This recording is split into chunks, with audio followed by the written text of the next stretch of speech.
The sun peeked over the skyscrapers of downtown Chicago, casting golden rays onto the bustling city below. Among the throng of commuters, a beat-up delivery van wove its way through traffic. Inside, Tommy Grayson adjusted his rearview mirror and sighed. It was another day, another delivery, and another round of navigating the invisible walls people had built around him. Tommy wasn't just any delivery guy. He had a calm and calculated demeanor that seemed to hint at something more beneath the surface. But his unassuming appearance, a faded uniform, scuffed boots, and a cap pulled low over his eyes, meant that people rarely looked past the surface. And that suited him just fine. Today's delivery was different. His route had him dropping off supplies at Maison De Lune, one of the most prestigious and exclusive fine dining establishments in the city. Known for its Michelin stars and its unforgiving head chef, Maison De Lune was a fortress of culinary brilliance and relentless pressure. For Tommy, it was just another address. But as he pulled into the loading bay behind the restaurant, he couldn't shake the feeling that something was about to happen. Something big. The alleyway was dimly lit, and the faint hum of the city seemed distant here. As Tommy unloaded the boxes from his van, he could hear muffled laughter coming from inside the kitchen. He ignored it, focusing on the task at hand. His job was simple: deliver the goods, get the signature, and move on. But as he knocked on the heavy steel door, the laughter grew louder, and a sneering voice called out, "About time! We thought you got lost." The door creaked open, revealing a young sous chef with a smirk plastered across his face. Behind him, a cluster of kitchen staff peeked out, their eyes filled with amusement. The sous chef's name tag read Liam, but his posture screamed arrogance. "You're late," Liam said, crossing his arms. Tommy glanced at the watch strapped to his wrist. "Right on time, actually. Fresh seafood and produce, just like the invoice says." Liam's smirk widened as he looked Tommy up and down. "Yeah, sure. Just don't drop anything, all right? This isn't some cheap diner you're used to." The remark drew a round of chuckles from the staff, and Tommy felt their eyes boring into him as he wheeled the dolly inside. The kitchen was a spectacle of luxury: gleaming countertops, state-of-the-art appliances, and a team of chefs moving with precision. But the air was thick with condescension. As Tommy began unloading the boxes, he could hear the murmurs behind him. "Did you see his boots? Looks like they've been through a war. Probably thinks he's doing us a favor by showing up. What kind of delivery guy doesn't even shave?" Tommy didn't flinch. Years of dealing with people like this had taught him patience. He worked methodically, placing each box in its designated spot. But then as he reached for the last crate, Liam stepped in front of him. "Hold on," Liam said, his tone dripping with mockery. "You missed one." Tommy glanced at the empty crate Liam pointed to.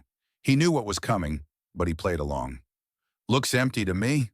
Liam's grin widened. "Oh, my mistake. Guess I just assumed someone like you might need a second look. Don't strain yourself, though." The laughter that followed was loud and unapologetic, echoing through the kitchen. Tommy's jaw tightened, but he didn't say a word. He straightened up, locked eyes with Liam, and gave a small nod. "Thanks for pointing that out." As he walked back to his van to grab the delivery paperwork, Tommy could still hear the laughter behind him. But what the staff didn't know was that their amusement came at a cost they couldn't yet imagine. Inside the kitchen, the head chef, Margot Laveau, emerged from her office. She was a commanding presence, tall, sharp-featured, and known for her uncompromising standards. The staff quickly fell silent as she surveyed the scene. "What's all this noise about?" Margot demanded, her accent adding an edge to her words. Liam stepped forward, still grinning. "Just the delivery guy, chef. He's entertaining, to say the least." Margot's gaze shifted to Tommy, who was now handing over the signed invoice to another staff member.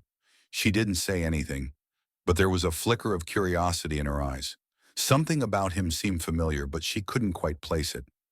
As Tommy turned to leave, Margot called out, "You there, delivery man?" Tommy paused and turned, his expression neutral. "Yes, chef." "Do you always take this long to complete a delivery?"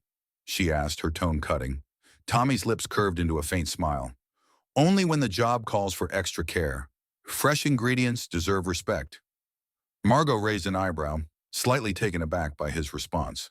She waved him off, but her gaze lingered as he exited the kitchen. Back in his van, Tommy pulled out his phone and checked the time. The meeting was scheduled for later that afternoon, and he wanted to be prepared. He glanced at the restaurant one last time before driving off, the faintest hint of a smile playing on his lips.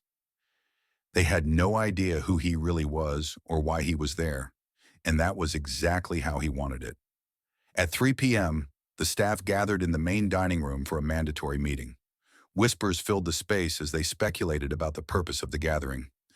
Margot stood at the front, her arms crossed, exuding authority. Liam leaned against a table, his smug demeanor intact. "What's this about?" one of the servers asked. "We've got a full house tonight." Margot didn't respond, her attention focused on the entrance. A moment later, the doors opened, and Tommy walked in. He was no longer wearing his delivery uniform. Instead, he was dressed in a tailored suit that seemed worlds apart from the man they had mocked earlier. The room fell silent as Tommy walked to the center, his presence commanding attention. Margot's eyes widened in recognition, and Liam's smirk faltered. Tommy's calm gaze swept over the staff before he began to speak. "Good afternoon," he said, his voice steady and measured. "My name is Thomas Grayson. As of last month, I'm the new owner of Maison De Lune." The gasps were audible, and the tension in the room was palpable. Tommy let the silence linger, watching as the realization set in. Liam's face turned pale, and the other staff members looked at each other, their earlier arrogance replaced with unease. "Today was a test," Tommy continued, "a test of character, respect, and professionalism. And I have to say, most of you failed." He let his words sink in, his gaze unwavering. "But this isn't just about me. It's about what this restaurant stands for. Maison de Lune is more than a name. It's a symbol of excellence, and that excellence must extend to every person who walks through these doors, whether they're a guest, a staff member, or a delivery driver." The room remained silent, the weight of Tommy's words hanging heavy in the air. But this was only the beginning. Tommy had plans for Maison de Lune, and the staff was about to find out just how serious he was about change. The silence in the room was broken by a faint cough. Tommy shifted his gaze towards Liam, who was now visibly uncomfortable. "Liam," Tommy said, his voice steady but carrying a note of authority, "do you have something to add?" Liam hesitated, his earlier bravado gone. I mean, no, sir." His voice faltered, and he looked down at the polished floor, his cheeks burning with embarrassment. "Good," Tommy said, "because moving forward there will be no room for disrespect here. This isn't just about creating an excellent dining experience for our guests. It's about building a culture of respect, integrity, and collaboration. And that starts with how we treat one another." Margot's lips pressed into a thin line as she observed the room. The staff's discomfort was evident, but she also noticed a flicker of something else in their eyes. Realization. They were beginning to understand that things were about to change, and not just in superficial ways. Tommy let the silence linger a moment longer before speaking again. "I know change isn't easy, and I know some of you may be skeptical about what I'm saying, but I didn't come here to maintain the status quo. Maison de Lune has the potential to be a beacon of excellence, not just in food, but in the way we treat people, and I'm committed to making that vision a reality." He turned to Margot, giving her a small nod. "Chef Laveau, I trust that you'll ensure these standards are upheld in the kitchen?" Margot straightened her posture and nodded. "Of course, Mr. Grayson. You have my word." "Good," Tommy said. He looked around the room one last time, his gaze steady and unyielding. "I'll be back to check in on how things are progressing. But for now, let me leave you with this. Respect isn't just something we give to those above us. It's something we owe to everyone we encounter. Keep that in mind as you go about your work today." With that, Tommy turned and walked out of the dining room, leaving the staff to grapple with the weight of his words. The atmosphere in the room was heavy, but it was also charged with a newfound sense of purpose. The laughter and mockery that had filled the air earlier were gone, replaced by a collective resolve to do better. And as Tommy stepped into his car, he couldn't help but smile. This was just the beginning. The dining room at Chateau Lumiere remained silent long after Marcus Williams left. His parting words lingered like a heavy cloud over the staff. The once smug faces of the team were now pale, their minds racing to process what had just happened. Oliver, who had been the loudest in mocking Marcus, couldn't bring himself to look anyone in the eye. Damien, the head chef, stood by the counter with arms crossed, his jaw clenched as he replayed Marcus's speech in his head. For the first time in years, the restaurant staff had been stripped of their egos. They had been confronted with a truth that was hard to swallow. Their behavior had been disrespectful and damaging, not just to Marcus but to the integrity of their workplace. Claire, the restaurant manager, broke the silence. "Well," she said, her voice firm yet cautious, "I think it's clear we have some serious work to do." A murmur of agreement rippled through the staff, but no one dared say more. Damien finally straightened up, his expression hard to read. "If we're going to fix this, it's going to take everyone," he said. "No exceptions." For the first time, there was no smugness in his tone, only a quiet resolve. The room collectively nodded, the weight of Marcus's words spurring them into action. The next morning, Marcus arrived at Chateau Lumiere earlier than usual. The city was just beginning to wake, and the streets were bathed in the soft glow of dawn. As Marcus stepped out of his car, he took a deep breath, savoring the crisp morning air.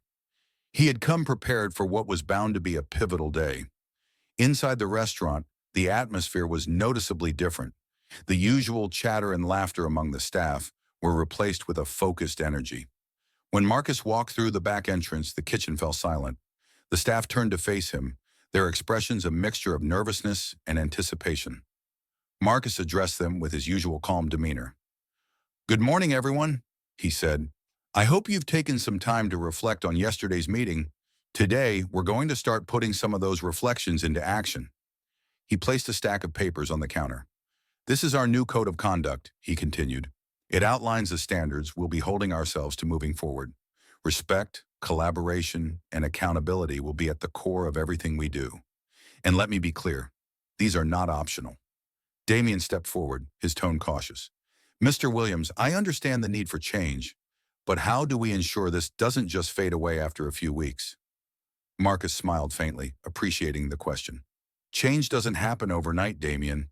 It happens through consistent effort and by holding each other accountable. That's why we're going to start with small, actionable steps." He pointed to a large whiteboard that had been installed in the corner of the kitchen. "This is our accountability board," Marcus explained. "Every day, we'll write down our goals for the day and review them at the end of the shift. It's a simple way to track progress and ensure everyone is contributing." The staff exchanged glances, some nodding in agreement, while others remained skeptical. But Marcus wasn't finished. He turned to face them fully, his gaze steady.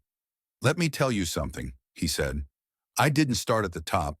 I've been where you are, scrubbing floors, washing dishes, carrying heavy crates. I know what it feels like to be overlooked and undervalued. That's why I'm here to tell you. Every single role in this restaurant matters. Without each of you, this place doesn't run." His words hung in the air, resonating deeply with the staff. For the first time, they began to see Marcus not as a distant figure of authority, but as someone who understood their struggles. Over the next few weeks, the transformation at Chateau Lumiere began to take shape. Marcus was a hands-on leader, spending time with every department to understand their challenges and offer his support. In the kitchen, he worked alongside Damien and the line cooks, learning their processes and suggesting small improvements to increase efficiency. With the servers, he shadowed their shifts, observing how they interacted with guests and providing feedback on how to enhance the dining experience. One of Marcus's most significant changes was the introduction of team huddles before every shift. These short meetings allowed the staff to discuss their goals for the day, address any concerns, and motivate one another. At first, participation was hesitant, but as the weeks went by, the staff grew more comfortable sharing their thoughts. Damien, who had initially resisted the changes, found himself embracing them. He began to see how Marcus's approach was fostering a stronger sense of camaraderie among the team. One evening, after a particularly busy dinner service, Damien pulled Marcus aside. "I have to admit," Damien said, his tone genuine, "I was skeptical at first, but I see now that these changes are making a real difference. The team feels more connected, and the kitchen runs smoother than ever." Marcus nodded, a small smile playing on his lips. "I appreciate that, Damien, but remember, this is just the beginning. There's always room for improvement. Not everyone adapted as quickly as Damien. Oliver, the sous chef, struggled to overcome the shame of his actions. He avoided Marcus whenever possible, too embarrassed to face him directly. But one evening after the last guests had left, Oliver found Marcus alone in the dining room, reviewing notes on his tablet. "Mr. Williams," Oliver began, his voice hesitant. "Can I have a moment?" Marcus looked up, setting the tablet aside. "Of course, Oliver. What's on your mind?" Oliver took a deep breath, his hands fidgeting nervously.